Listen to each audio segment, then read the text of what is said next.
Well, hello there, Space Monkeys. Welcome to Political Fight Club. I'm Robert Durden, and in this episode, we're going to start off with some shout outs, and then we're going to do what I've been waiting to do for the last 3 days, which is go over Indie News Network's article on breaking points. You might want to stick around for that. That's going to be a lot of fun. But first and foremost, I'd like to kind of boost some people that just got their Rokfins. These are small accounts, and if you guys don't know, Rokfin, there's like a process to get on there. You can't just sign up and make content. You have to have often like a reference from somebody who's already on Rokfin.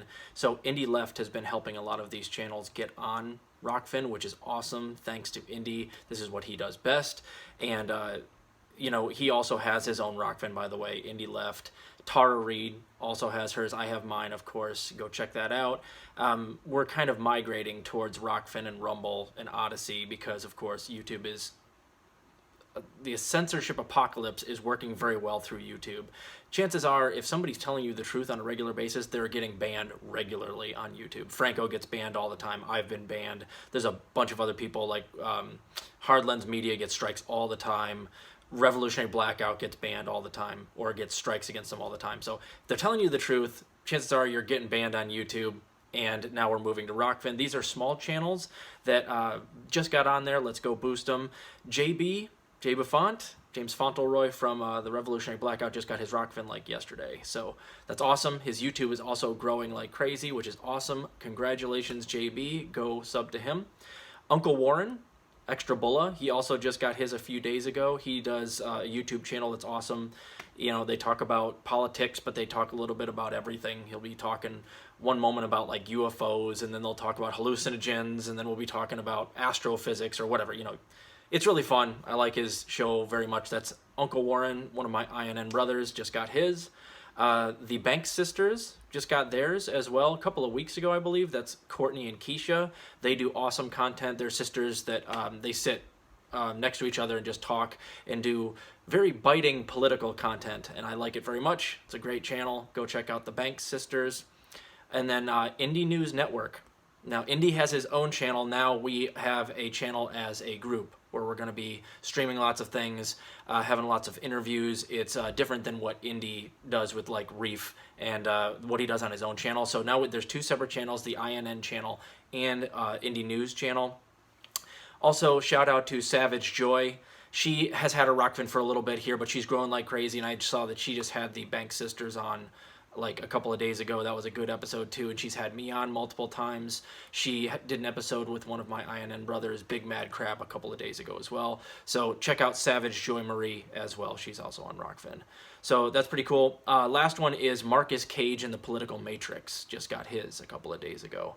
I worked with him, not face-to-face or on a panel with, but during one of our summits, we were on separate panels. So he does great work at the Political Matrix with Cy Lawson. Check that out as well. I'll put links to all that below. Now we're going to talk about the new article that my Indie News Network brothers, The Dissident, Indie, Reef, and Greg Big Mad Crab also wrote this. It's going to be exposing the funding of breaking points, which, as you guys may have known, you should because I said it on my show. They have now created sort of a network that I always thought they would do under TYT. So this is in their death throes. They're clustering together because they have no other choice. Breaking Points happens to be like the flagship that is going to be operating with all these other ones kind of underneath it. And the reason for that is I think that they're the only channel that's included in this that's actually growing. All these other channels are on life support. So I'm going to read to you here. I also want to issue a correction. I said in my other episode, and it seemed that this was the case at the time, that the Real News Network was going to be part of this. That's Max Alvarez's outlet. And at the time, I was like, that doesn't make sense. I actually like what he has to say, and his channel is really, really good. And he actually did come out and tweet and said, no, I'm not really with Breaking Points now. So basically he was like, hey, don't let me in with them. Don't let me in with them. Okay, good. Whew. Thank goodness. I actually quite like what they do over there. They do Chris Hedges as well. So that actually struck me as kind of odd. So good to clear that up. Anyway, we're going to read you here from my brothers at the INN Substack. Breaking Point's new network features neocons and squad apologists. Now, the people that are included in this are Sagar and Jetty, Marshall Kozlov, Crystal Ball. They also have Status Coup now. Kyle Kalinske, Crystal Kyle and Friends. There's a bunch of them. We're not going to cover all of them. We're just going to cover the Breaking Point stars, and then you can read the rest of the article to see for yourself. There's also like Matt Stoller in there. We're going to talk about how they're funded and how they started off. So, after years of nonstop lies, many have moved away from the mainstream media and began going to alternative media sources. As a result, we've seen a lane of media emerge that positions themselves as anti-establishment or populist, but in the end are serving the same corporate interests of the mainstream media. Now, this is what I always thought would happen, y'all. Like, it makes sense that, like, now that things like CNN Plus aren't working, The Intercept is hemorrhaging viewership, and they're begging for subscriptions. These mainstream media outlets are dying. They're becoming extinct very quickly, actually. I think CNN is, they're like 4 or 5 years away from being non-existent. So a lot of these corporate outlets are not doing well. They're not transitioning well online because people know that they're propaganda.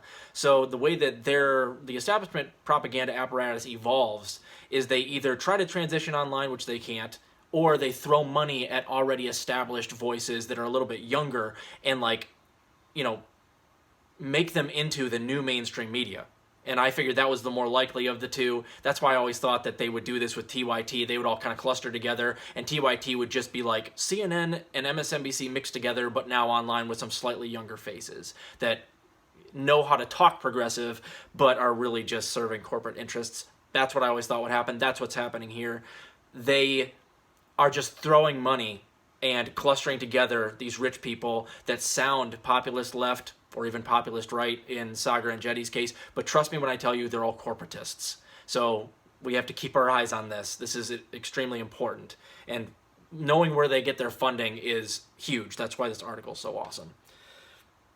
As writer Caitlin Johnstone put in her recent article titled KFAB Populism, Notes from the Edge of the Narrative Matrix, quote, "It's so important that the public have no real say in U.S. politics, that the empire not only set up two oligarchic puppet parties which pretend to oppose each other, but also set up fake populist movements within each of those factions which pretend to be fighting the establishment within those parties." That's what she's alluding to, is what TYT does. They pretend that they're progressive because they've co-opted the language. They're slightly younger. They pretend to be for Medicare for all and, reducing the military budget. But then you look at what they're talking about. They're talking about more intervention, and meaning bombing Syria. TYT's talked about bombing Syria. They're for the war in Ukraine, so they're for more military spending, but they know better than to talk about that. They act more populist left. And they're not actually for Medicare for all either. They weren't for forcing the vote even. So it's, again, they talk like they want these things done, but they don't actually do it. They're just corporatists in sheep's clothing. Two legacy examples of this phenomenon in media are, and I'd like to point out that one of these is left-wing, quote-unquote, the other one's right-wing, because we didn't want to seem like we were just going after the Democrats. We know how mad the neolibs get when we only go after the Democrats, even though they have all of Congress and the White House right now and all the power in the world. The first are the Young Turks, a network that postures itself as opposed to the establishment, but often defends the democratic establishment and pushes neocon propaganda on issues such as Syria and Russiagate. Like I said, these guys know what they're talking about. That's why I like them so much.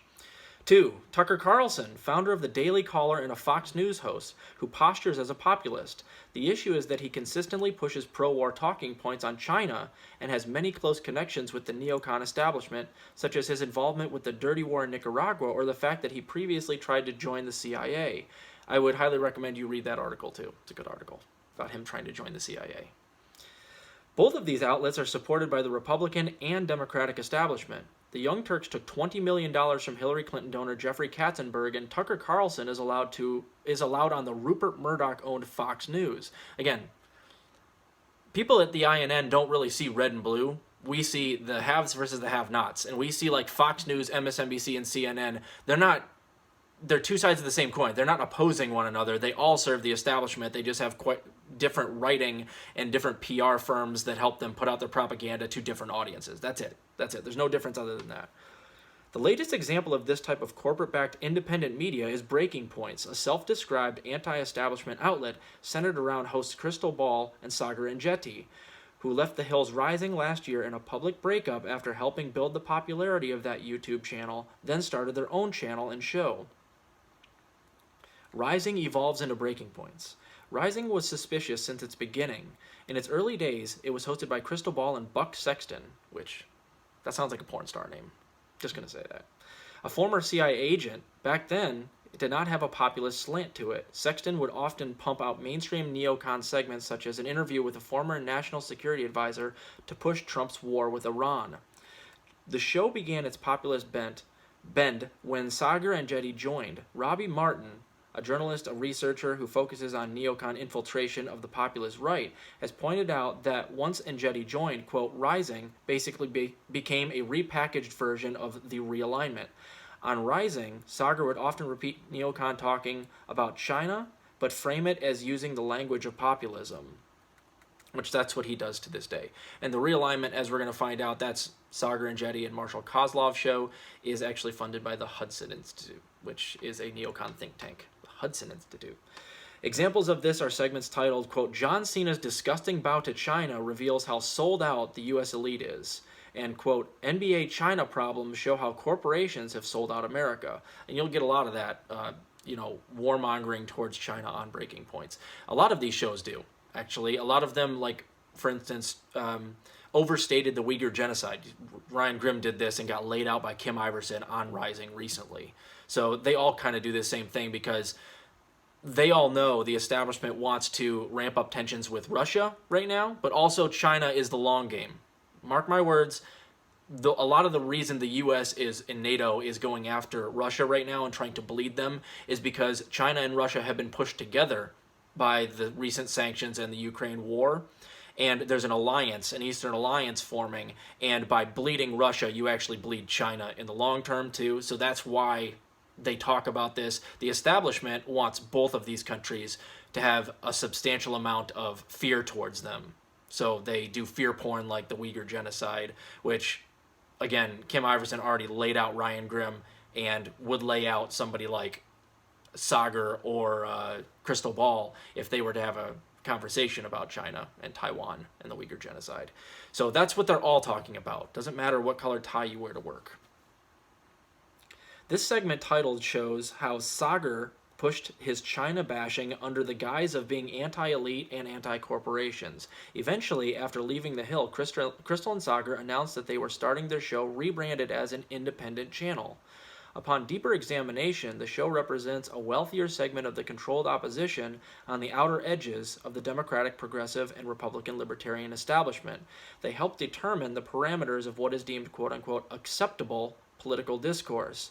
On their May 30th one-year anniversary stream, they announced future expansion plans with affiliated outlets. Now, again, that's making a good point. All of these people are millionaires. The poorer of the few of them on there are like Kyle Kalinske, but I mean, David Sirota on there, he and Emily Sirota are millionaires. Crystal Ball's worth like $40 million.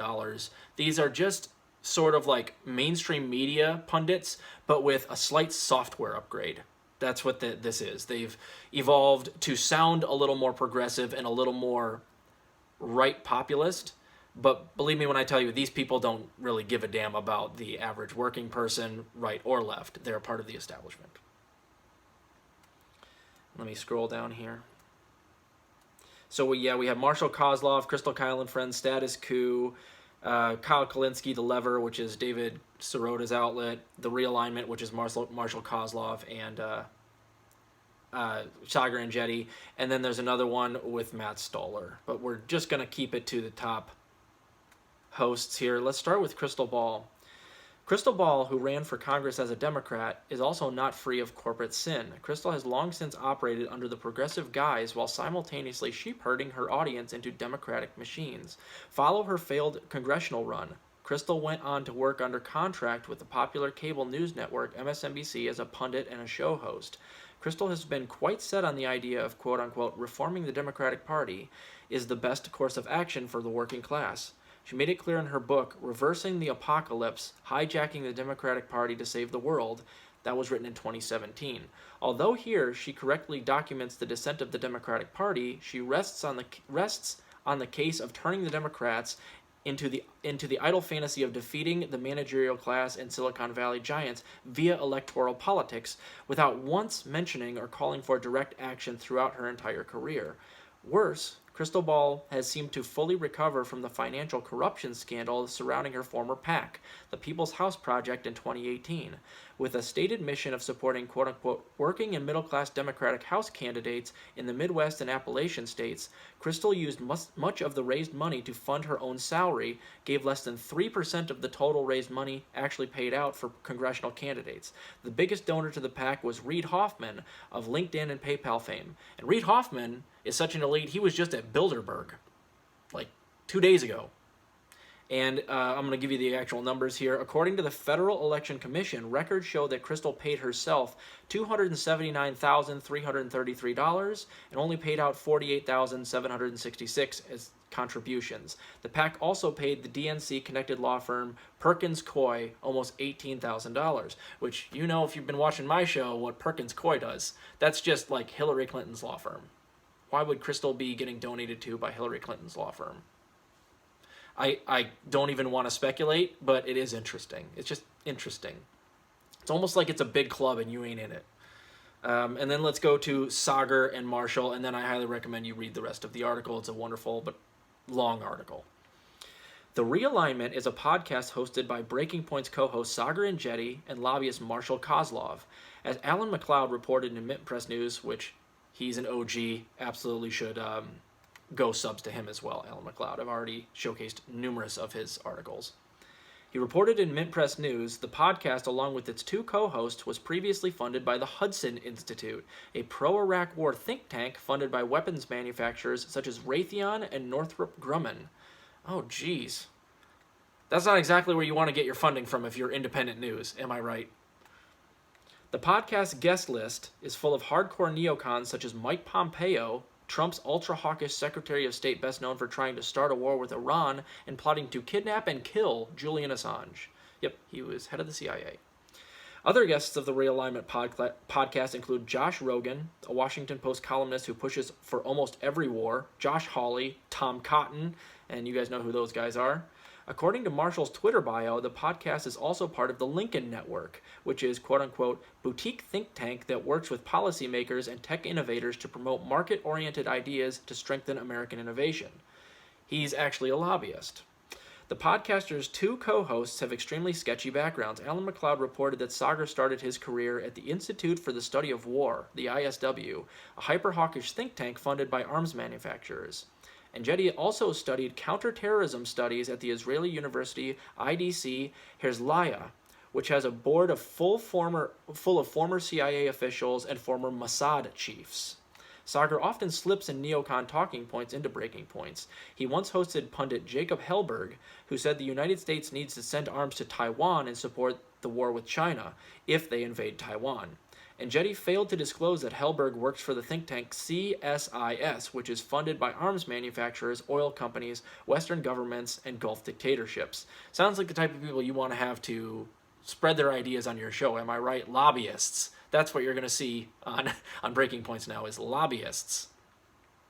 This propaganda has a telling impact on Breaking Point's audience. When they were polled, 57% of their audience voted in favor of war with China over Taiwan. Yikes. It's 2 and 3. And again, you attract the type of people that are into the stuff you're talking about. So it's no coincidence. The reason that you have 2 out of 3 people watching Breaking Points on board for war with Taiwan is because, or war with China over Taiwan, is because that's the rhetoric that they're putting out there. If you polled me, my audience, it would be probably 90% against war with China over Taiwan, because that's all I talk about. I absolutely don't think that we should be in this war against Russia, this proxy war in Ukraine. I don't think we should be involved. Same thing with Taiwan. The war hawks on these fake populist channels like this one, Mainstream Media 2.0, they're all still just as hawkish as corporate media. They just have slightly less hawkish talking points, and they've learned to adopt progressive language to dupe their viewers. Saagar even once admitted he supports American unipolar hegemony, saying, quote, I want to write the affairs of the world, the rules of the road. I want to be the only blue water navy. Marshall Kozlov has an equally sketchy background.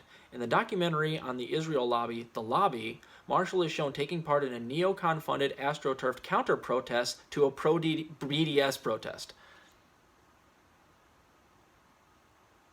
When the documentary host pointed out that this sounded like astroturfing, Marshall responded by saying, quote, "This is astroturfing." And you can check it out. We have links to all this stuff right here. You can watch the video on the actual Substack. The protest was funded by the Neocon Hoover Institution. Like Engetti, Kozlov is also a media fellow at the Neocon Hudson Institute. According to his LinkedIn page, in 2014, he won the quote-unquote Campus Activist of the Year, an award from AIPAC, the Israel lobby. Do these really feel like, like everyday men and women to you? Do they feel like they're speaking as if they know what's going on with poor people and actually have some urgency, maybe, to getting some of the things that they purport to want to get done? I don't think you're going to get honest rhetoric from these people, especially when they're funded by think tanks and they got their they cut their teeth at the Institute for the Study of War, and you're worth $40 million. These people are not going to speak the honest truth. They're just the same as these older people on Fox News that are dinosaurs that are going extinct. This is just the next evolutionary stage of mainstream media. And we need to make sure that, as best we can, people understand that they're lying to you in a lot of ways. We will eventually, if they don't upgrade and actually start telling the truth, eventually indie media, like the people that wrote this article, my comrades at INN, if we keep doing this, we will eventually phase them out. They will become the extinct. So it's do or die for people like Marshall Kozlov and Sagar Engetti and Crystal Ball. I implore you guys to start just telling the truth. If you start telling the truth the way that, I know you guys don't like this, if you start telling the truth like Jimmy Dore does, maybe your show will grow like Jimmy Dore's does. Just saying. So just, it's interesting to me that all these people are now getting paid by billionaires. It's just the next evolutionary stage of mainstream media. That's what we're seeing right now. And it's only a matter of time before more dirt gets dug up. We're going to keep looking into these people. I'm sure that there will be much more funds coming from billionaires.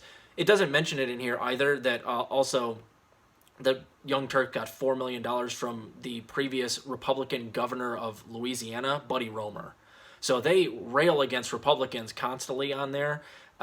Maybe they don't know who the people are that actually fund them. And the fact is that it doesn't really matter if you're Republican or Democrat. If you're a billionaire or a millionaire, it pays to fund the Young Turks, because the Young Turks are running with a narrative that maintains the status quo where said millionaires and billionaires are doing just fucking fine. So this is a great article. Highly recommend you read it. Go check out all those Rokfin channels I mentioned.